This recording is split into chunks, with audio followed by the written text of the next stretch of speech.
എൻ്റെ അടുത്തിരിക്കുന്നത് നമുക്കറിയാം കേരള എൻജിനീയറിങ്ങിന് ഇന്ന് ഫസ്റ്റ് റാങ്ക് കിട്ടിയ ആളാണ് ജോൺ ഷിനോജ്. അതുപോലെ തന്നെ ജോൺ ഷിനോജിൻ്റെ അച്ഛൻ ഷിനോജ് നമുക്കറിയാം BSNL അസിസ്റ്റൻ്റ് ജനറൽ മാനേജറാണ്, എറണാകുളത്ത് ജോലി ചെയ്യുന്നു. അമ്മയാകട്ടെ അസിസ്റ്റൻ്റ് പ്രൊഫസർ ഇവിടെ വാഴക്കുളത്ത് തന്നെ എൻജിനീയറിംഗ് കോളേജ് വിശ്വതി എൻജിനീയറിംഗ് കോളേജിൽ വർക്ക് ചെയ്യുന്നു. അപ്പം അവരുടെ 2 ഇളയ കുട്ടികൾ, ഒരാൾ 8ാം ക്ലാസ്സിൽ പഠിക്കുന്നു, മറ്റേയാൾ 5ാം ക്ലാസ്സിൽ പഠിക്കുന്നു. അതോടൊപ്പം തന്നെ നമുക്ക് പറയാനുള്ളത് IITയിൽ അഡ്മിഷൻ എടുത്ത ആളാണ്. അതവിടെ നിൽക്കട്ടെ, ജെയ്ക്ക് നല്ല മാർക്കുണ്ട്, ജെയ്ക്ക് നല്ല റാങ്ക് ഉണ്ട്, ജെയ് അഡ്വാൻസിനും അതുപോലെ തന്നെ മാർക്കും റാങ്കും ഒക്കെ നല്ല ഉള്ള ആളാണ്. അതോടൊപ്പം തന്നെ നമുക്ക് ചോദിക്കട്ടെ, എങ്ങനെയുണ്ടായിരുന്നു ഈ പഠിത്തകാലം? ഇപ്പോൾ +1ഉം +2ഉം ഞാൻ ഹോസ്റ്റലിൽ നിന്നാണ് പഠിച്ചത്. അപ്പോൾ നന്നായിട്ട് പഠിക്കാൻ പറ്റി. ബ്രില്യൻറ്റിൻ്റെ തന്നെ കോച്ചിങ്ങും എല്ലാം ഫുൾ ഓൺ ദിവസം മുഴുവൻ ഉള്ള രീതിയിലുള്ള ഹാർഡ് കോർ കോച്ചിങ് ഒക്കെ ഉണ്ടായിരുന്നു. അപ്പോൾ നന്നായിട്ട് പഠിക്കേണ്ടി വന്നു, പഠിച്ചു. അപ്പോൾ മെയിനായിട്ട് നോക്കിയത് IITക്ക് വേണ്ടിയാണല്ലോ, ജെയ് ആണല്ലോ നോക്കിക്കൊണ്ടിരുന്നത്. അതിൻ്റെ സബ്ബായിട്ടാണ് നോക്കിക്കൊണ്ടിരുന്നത് കീം. അപ്പോൾ കീം എന്തുകൊണ്ട് എഴുതണം തോന്നി? ഇത് പിന്നെ നമ്മുടെ സ്വന്തം ഇതല്ലേ പരീക്ഷയാണ്. അതെ, കേരളത്തിൻ്റെ സ്വന്തം പരീക്ഷ. അപ്പം നമുക്കതൊന്ന് എഴുതണം അല്ലേ? അതിൽ 1ാം റാങ്ക് ലഭിച്ചപ്പോൾ സന്തോഷമുണ്ട്. ഉണ്ട്. അതെ, അതിൻ്റെ അച്ഛൻ്റെയും അമ്മയുടെയൊക്കെ പിന്തുണ ഉണ്ടായിരുന്നോ? പിന്നെ നല്ല സപ്പോർട്ട് ഉണ്ടായിരുന്നു. ഇപ്പോൾ എവിടെയാണ് ചേർന്നിരിക്കുന്നത്? ഞാനിപ്പോൾ IIT ഗാന്ധിനഗറിൽ ഇലക്ട്രിക് എടുത്തിട്ടുണ്ട്. അപ്പം 2 വർഷം പഠിച്ചു, അതായത് +1 +2 ഒരു കൊല്ലം പോലും നഷ്ടപ്പെടുത്താതെ നേരെ പോവുകയാണ്. അപ്പം അച്ഛന് എന്താ ചെയ്യുന്നത്? ഞാൻ BSNL വർക്ക് ചെയ്യണം. BSNL ഡിവിഷൻ എഞ്ചിനീയറായിട്ട് വർക്ക് ചെയ്യണം എറണാകുളത്ത്. അച്ഛനെന്ന നിലയിൽ ഇവൻ്റെ ഈ വിജയത്തിൽ എന്താണ് പറയാനുള്ളത്? വളരെ സന്തോഷമുണ്ട്. ഒരു അൺഎക്സ്പെക്റ്റഡ് ആയിരുന്നു എന്ന് തന്നെ പറയാം. നല്ല രീതിയിലൊക്കെ പഠിച്ചു. അപ്പോൾ എങ്കിലും എക്സാം കഴിഞ്ഞ് പുറത്തിറങ്ങിയപ്പോൾ പറഞ്ഞു ഞാൻ മുഴുവൻ ആൻസർ ചെയ്തിട്ടുണ്ടെന്നും പറഞ്ഞാൽ പുറത്തിറങ്ങി വന്നത്. അപ്പോൾ ഞാൻ അത്ര കാര്യമാക്കി എടുത്തില്ല അന്നേരം. അപ്പോൾ ഏതായാലും അതിനുശേഷം 100% എന്നുള്ള സ്കോർ വന്നപ്പോഴാണ് ഞാനും ശരിക്കും അതിശയിച്ചു, ഇത്രയും ഫുള്ള് സ്കോർ ചെയ്യാൻ പറ്റിയല്ലോ എന്ന് ഓർത്ത്. അപ്പം മിടുക്കനാണ്, അത് എല്ലാവർക്കും അറിയാവുന്നതാണ്. അപ്പം നന്നായി പഠിച്ചിട്ടുണ്ട്. കാരണം ഇത് സന്തോഷമായിട്ട് പരീക്ഷ എഴുതുകയാണ്. കാരണം കേരള എൻജിനീയറിംഗ് പരീക്ഷയും വളരെ സീരിയസ് ആയിട്ട് എടുത്ത് എഴുതുകൊണ്ടാണ് ഈ ടോപ്പ് വരാൻ അവസരം കിട്ടിയത്. അമ്മ എവിടെയാണ് പഠിപ്പിക്കുന്നത്? ഞാൻ വാഴക്കുളം വിശ്വജ്യോതി എഞ്ചിനീയറിംഗ് കോളേജിൽ ഇലക്ട്രോണിക്സ് ഡിപ്പാർട്ട്മെൻറ്റിലെ അസിസ്റ്റൻറ്റ് പ്രൊഫസറാണ്. അതെ. മോൻ്റെ വിജയത്തിൽ എന്ത് പറയാനുണ്ട്? അവിടെ ഇഷ്ടംപോലെ എഞ്ചിനീയറിംഗ് പിള്ളേരെ പഠിപ്പിക്കുന്ന ആളാണല്ലോ. കേരളത്തിൽ പഠിച്ചു വരുന്ന കേരളത്തിലെ എഞ്ചിനീയറിംഗ് ഈ ടെസ്റ്റ് എഴുതി വരുന്ന പിള്ളേരാണല്ലോ അവിടെ ഉള്ളത്. അപ്പം അതൊക്കെ നേരെ കുട്ടികളെ പഠിപ്പിച്ചിട്ടുണ്ട്. അതൊക്കെ വെച്ച് നോക്കുമ്പോൾ നമ്മുടെ മോൻ്റെ വിജയത്തെപ്പറ്റി എന്ത് പറയാൻ പറ്റും? ഒത്തിരി സന്തോഷമുണ്ട് സാറേ. മൂത്ത കുട്ടിയല്ലേ? മൂത്തയാളാണ്. പറഞ്ഞതുപോലെ ചെറുപ്പം മുതലേ നന്നായിട്ട് തന്നെ പഠിക്കുമായിരുന്നേ. ഒരു ദിവസം പോർഷൻസ് ഒന്നും പെൻഡിങ് ഇടാറില്ല. അന്ന് തന്നെ പഠിച്ചു തീർക്കണം എന്നുള്ള കാര്യം അത് നിർബന്ധമായിരുന്നു. 10ാം ക്ലാസ് വരെ ഏത് സ്കൂളിലാണ് പഠിച്ചത്? 5th വരെ ഇവിടെ അടുത്തുള്ള ബദ്ലേഹ ഇൻ്റർനാഷണൽ സ്കൂളിലാണ് പഠിച്ചത്. 6th മുതൽ 10th വരെ ചാവറ ഇൻ്റർനാഷണൽ അക്കാഡമി വാഴക്കുളം. വാഴക്കുളത്ത് 10th സ്കൂൾ ടോപ്പറായിരുന്നു. 10th സ്കൂൾ ടോപ്പറായിരുന്നു അല്ലേ? അപ്പോൾ അത് പഠിച്ച് കഴിഞ്ഞിട്ടാണ് പിന്നെ സ്റ്റേറ്റിൽ സിലബസിലേക്ക് എടുക്കാൻ എന്താ കാരണം? നമ്മുടെ സംസ്ഥാനം കേരളമല്ലേ, അപ്പോൾ പിന്നെ സ്റ്റേറ്റിനോടൊരു താല്പര്യം ഉണ്ടായിരുന്നു. ചെറുപ്പം മുതലേ അങ്ങനെ പഠിക്കണമെന്ന് തോന്നി. അപ്പം 10ാം ക്ലാസ് കഴിഞ്ഞപ്പോൾ ഒരു അവസരം കിട്ടിയപ്പോൾ അതങ്ങ് തിരഞ്ഞെടുത്തു അല്ലേ? അത് എന്തുകൊണ്ടും നന്നായി. കാരണം കേരളത്തിൽ പഠിച്ചു പോയി സ്റ്റേറ്റ് സിലബസിൽ പഠിച്ച കുട്ടികൾ എന്ന് പറഞ്ഞാൽ നല്ല നിലയിൽ എത്തുന്നുണ്ട് ഉറപ്പാണ്. ഇപ്പോൾ നമുക്കറിയാം മെഡിക്കലിൽ ഫസ്റ്റ് കിട്ടിയ ദീപ്നിയ മലയാളം മീഡിയത്തിലാണ് 1 മുതൽ ഈ 10ഉം പഠിച്ചത്. പിന്നെ 11ഉം 12ഉം ഗവൺമെൻറ് ഹൈസ്കൂളിലെ ഹയർ സെക്കൻഡറിയാണ് പഠിച്ചത്. അപ്പം നമുക്ക് അഭിമാനിക്കാം, സ്റ്റേറ്റ് സിലബസിൽ പഠിച്ച ആളാണ് മെഡിക്കലിൻ്റെ ഫസ്റ്റ് വന്നിരിക്കുന്നത്. സ്റ്റേറ്റ് സിലബസിൽ പഠിച്ച ആളാണ് ഇതുപോലെ തന്നെ എഞ്ചിനീയറിങ്ങിന് കേരള എഞ്ചിനീയറിങ്ങിന് ഫസ്റ്റ് റാങ്ക് വന്നത്. നമുക്ക് മലയാളികൾക്കെല്ലാം അഭിമാനമുണ്ട്.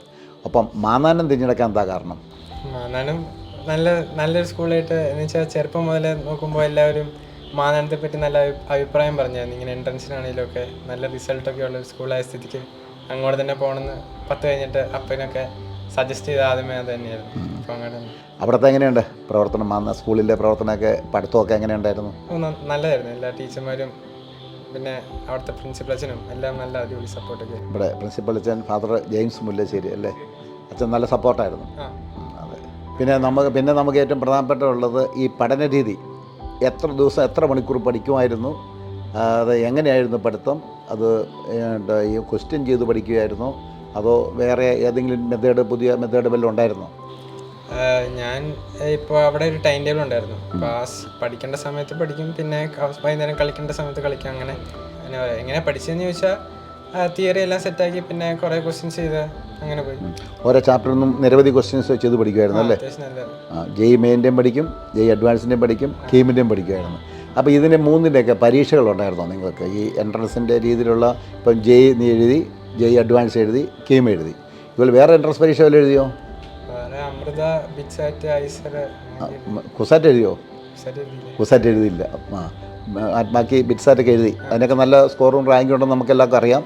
വൈകുന്നേരം ഹോസ്റ്റലിലേക്കായിരുന്നല്ലോ. എപ്പോൾ കിടക്കും? 10 കിടക്കും. രാവിലെ എപ്പോൾ എഴുന്നേക്കും? 6 മണി. 10 എഴുതും, 6 മണിക്ക് എഴുന്നേക്കും. അപ്പോൾ ഇച്ചിരി ഉറക്കം കൂടുതലാണ്. പക്ഷേ അപ്പോൾ കുഴപ്പമില്ല. അപ്പോൾ അത് കഴിഞ്ഞിട്ട് പകൽ മുഴുവൻ നല്ലപോലെ പഠിക്കും. വൈകിട്ട് കളിക്കാനൊക്കെ പോവോ? എന്നുവെച്ചാൽ ഒരിടയ്ക്ക് കളിക്കാൻ പോയിരുന്നു. പിന്നെ അവസാനമായപ്പോൾ എൻ്റെ കൈയൊക്കെ ഡിസ്ലൊക്കേറ്റ് ആയിട്ട് ചെറിയൊരു പ്രശ്നം. പിന്നെ ഞാൻ നടക്കാനൊക്കെ പോകും. കുറച്ച് സമയം വിശ്രമിക്കും. ഷട്ടിലൊക്കെ കളിക്കും, കുറച്ച് കളിക്കും. അപ്പം പഠിത്തം നല്ല മുഖ്യമായിട്ട് കൊണ്ടുനടന്നു. ഒപ്പം മറ്റേ ചെറിയ കാര്യങ്ങൾക്ക് വേണ്ടി സമയം ചെലവഴിച്ചിട്ടുമുണ്ട്. ഏതായാലും നല്ലൊരു വിജയം കരസ്ഥമാക്കി എന്ന് പറയാം അല്ലേ? ചേട്ടൻ്റെ വിജയത്തെപ്പറ്റി മോൻ എന്താ പറയാനുള്ളത്? ചെറുപ്പം തൊട്ടേ കഠിനാധ്വാനം കാരണമായിരുന്നു ചേട്ടനെ നന്നായിട്ട് കിട്ടിയേ. വീട്ടിലെ വല്ല അവധിക്ക് വരുമ്പോൾ ചേട്ടൻ വീട്ടിലിരുന്ന് പഠിക്കുകയാണ് ചെയ്യുന്നത്? മോസ്റ്റ്ലി ചിലപ്പോൾ ഒക്കെ പഠിക്കുമായിരിക്കും, പിന്നെ ചിലപ്പോൾ വിശ്രമിക്കും, പിന്നെ ടി വി കാണും. വീട്ടിൽ വരുമ്പോൾ. അപ്പോൾ പഠിക്കും, പിന്നെ എൻ്റർടൈൻമെൻറ്റ് അതുപോലെ ചെയ്യും കൂടെ ചെയ്യും. ബാലൻസ്ഡ് ആയിട്ട് വളരെ സന്തോഷമുണ്ട് ഫസ്റ്റ് റാങ്ക് കിട്ടിയതിന്. അഭിമാനമുണ്ട് അല്ലേ? അപ്പം നല്ല അഭിമാനത്തോടെ നാളെ സ്കൂളിൽ പോവാം. നമ്മുടെ അനിത്തി മോളെ എന്ത് പറയുന്നു? ചേട്ടൻ നന്നായിട്ട് ഹാർഡ് വർക്ക് ചെയ്തിരുന്നു, നല്ല സന്തോഷമുണ്ട്, നല്ല മോട്ടിവേറ്റഡ് ഒക്കെ ആയി. ജോണിൻ്റെ സ്റ്റഡി ഹാബിറ്റ്സ് എങ്ങനെയായിരുന്നു ഒന്ന് വിശദീകരിക്കാമോ? സ്റ്റഡി ഹാബിറ്റ്സ് എന്ന് പറയുമ്പോൾ അവിടെ ടൈം ടേബിൾ അനുസരിച്ച് പഠിക്കേണ്ട സമയത്ത് നന്നായിട്ട് പഠിക്കും. ഇടയ്ക്ക് ബ്രേക്ക് എടുത്ത് തിയറി വായിക്കും, പിന്നെ നന്നായിട്ട് ക്വസ്റ്റ്യൻസ് ചെയ്യും. പിന്നെ പരീക്ഷകൾ എഴുതും, പിന്നെ മോഡൽ ടെസ്റ്റുകൾ എങ്ങനെയായിരുന്നു കൂടുതലും എഴുതിയിരുന്ന? ഇ ലേണിംഗ് ആപ്പ് യൂസ്ഫുൾ ആയിരുന്നു? ഇ ലേണിംഗ് ആപ്പൊക്കെ യൂസ്ഫുൾ ആയിരുന്നു. അതിങ്ങനെ പ്രീവിയസ് ഇയർ എക്സാം എഴുതുമ്പോഴോ അല്ലെങ്കിൽ ഇങ്ങനെ നമുക്ക് വേണ്ട ഇപ്പോൾ ഹാർഡോ മീഡിയോ അങ്ങനത്തെ ചൂസ് ചെയ്തിട്ട് ചെയ്യാമായിരുന്നു. ടെസ്റ്റുകൾ കസ്റ്റമൈസ് ചെയ്ത് എഴുതാമായിരുന്നു. ആ ഫെസിലിറ്റി നന്നായിട്ട് യൂസ് ചെയ്തിട്ടുണ്ട് അല്ലേ? അതുപോലെ ഡിഫിക്കൽട്ടി, എക്സാമിൻ്റെ പല ലെവലിലുള്ള ഡിഫിക്കൽട്ടി അതനുസരിച്ച് ടാക്കിൾ ചെയ്തു. കേരളത്തിലെ ഫസ്റ്റ് റാങ്കാണ്, മലയാളികളുടെ ഫസ്റ്റ് റാങ്കാണ്. അത് കേരളത്തിലെ ഏറ്റവും കൂടുതൽ കുട്ടികൾ എഴുതുന്ന പരീക്ഷയാണ്. ഇതിൽ ഫസ്റ്റ് റാങ്ക് അടിച്ചിട്ടുണ്ട്.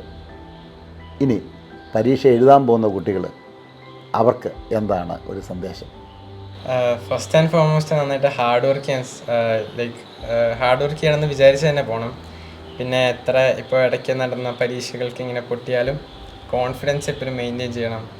പിന്നെ പഠിക്കേണ്ട സമയത്ത് പഠിക്കണം, റിലാക്സ് ചെയ്യാൻ ഒരിക്കലും മറക്കല്ലേ. കാരണം ബ്രെയിന് നന്നായിട്ട് ഡെവലപ്പ് ആവണമല്ലോ. അപ്പോൾ പഠിക്കുന്നതിൻ്റെ കൂടെ നന്നായിട്ട് റിലാക്സ് ചെയ്യണം. പിന്നെ പഠിക്കുമ്പോൾ തന്നെ ആ സമയത്ത് വേറെ ഒന്നും ചെയ്യാതെ കോൺസെൻട്രേറ്റ് ചെയ്ത് തിയറി പഠിക്കുക, പിന്നെ കുറേ ക്വസ്റ്റ്യൻസ് ചെയ്യുക.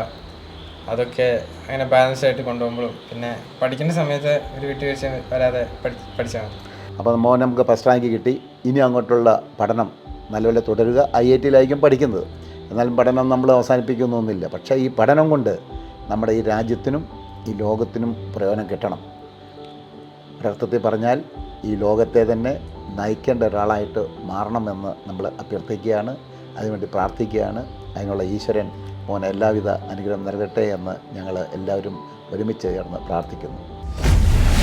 Brilliant Study Center, India's #1 coaching center for NEET and JEE.